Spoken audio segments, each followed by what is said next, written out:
Good afternoon and welcome to WFM's Midday News, brought to you with the kind compliments of Court St. Vincent Limited. If you're working for a while, come by Courts, I'll make you smile. Courts Black Friday come around. We are the best prices in town. Black Friday starts now at Courts. Yeah, it's back. Courts Black Friday. I tell you, hurry fast, traffic on the highway. You know we got unbeatable prices. And furniture, electronics, and appliances. Are you coming? Say yeah. Weekly prices.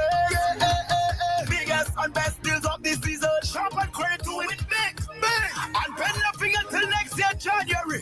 Clock out and come down to Courts. Courts already load. Courts already load. Friday start. Courts already load. And go when the Friday come out. Welcome back to WFM's Midday News, brought to you with the kind compliments of Court St. Vincent Limited. First, on the local scene, the Rotary Club of St. Vincent has extended their congratulations to Naya James and Maya Kamabach, who represented France at the 25th Annual Model United Nations. The Model UN was hosted by the Rotary Club of Central Port of Spain in Trinidad and Tobago last week. Under the theme, Peace and Human Rights, the students presented France's position, engaged in diplomatic debate with other countries, and contributed to the final resolution adopted by the Model UN General Assembly. Both young ladies are first-year CAPE students at the SVGCC, Division of Arts, Sciences, and General Studies. James and Kamabach are also prospective members of the Rotaract Club of SVGCC, a youth club sponsored by the Rotary Club of St. Vincent.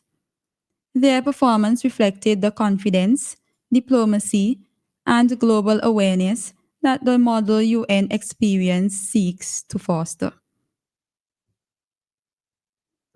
The government of St. Vincent and the Grenadines has formally welcomed the ambassador of the Russian Federation, His Excellency Andrei Pritsepov, following the presentation of his letters of credence to Her Excellency Dame Susan Duggan, Governor General of St. Vincent and the Grenadines. The ceremony was held at Government House in Kingston on Wednesday, November 12, 2025. In presenting his credentials, the ambassador commended the steadfast unity and resilience demonstrated by the people of St. Vincent and the Grenadines. He reaffirmed the Russian Federation's commitment to advancing cooperation and strengthening bilateral relations with SVG. Her Excellency Dame Susan Duggan warmly congratulated the ambassador on his appointment and expressed the government's dedication to deepening the long-standing ties between both nations. During his visit, the ambassador also met with the Minister of Foreign Affairs, Foreign Trade and Consumer Affairs, the Honorable Frederick Stevenson. Discussions focused on avenues for enhanced collaboration, and the ambassador was given an opportunity to view progress on the new modern port project from the ministry's offices. Diplomatic relations between the Russian Federation and St. Vincent and the Grenadines were established on September 17, 2002. Still on the local scene,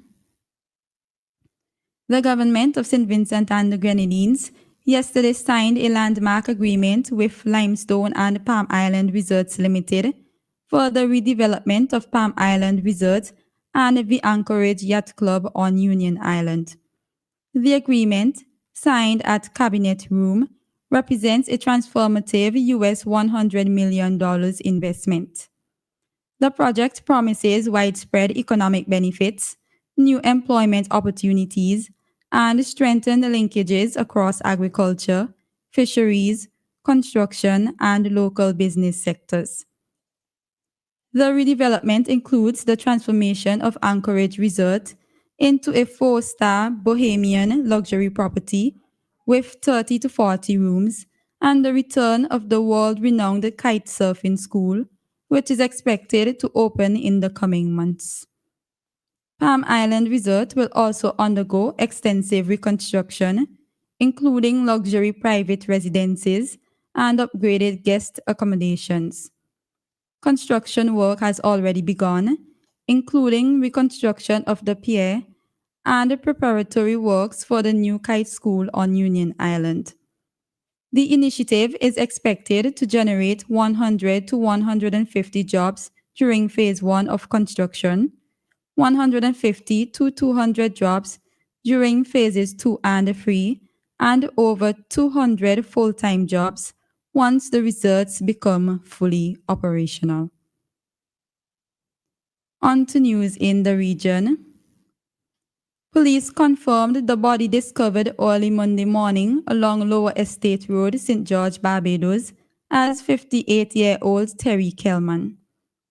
He was a resident of the same district who was swept away by floodwaters during Sunday night severe weather.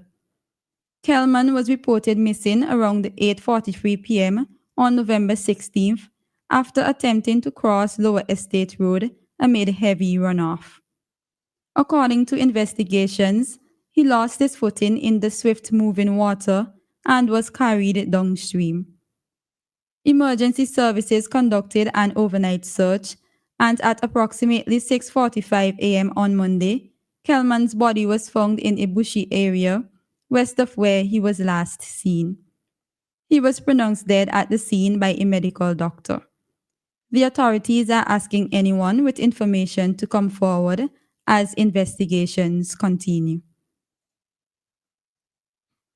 The Royal St. Lucia Police Force has launched an investigation into the suspected drowning of a Canadian national at Lotoc Beach.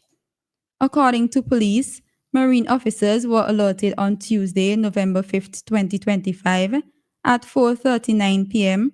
after reports of a body seen floating at Lotoc Beach, Castries. The authorities responded to the call, where an unresponsive male was retrieved from the water and later pronounced dead on the scene. The deceased has been identified as 56-year-old Christopher Louis Foreman, a Canadian national. Police reports that at the time of his death, he was on bail in connection with the offense of aiding and abetting suicide, but gave no further information. On the international scene, Canada's parliament narrowly approved Prime Minister Mark Carney's first federal budget, allowing his minority Liberal government to avert an early election.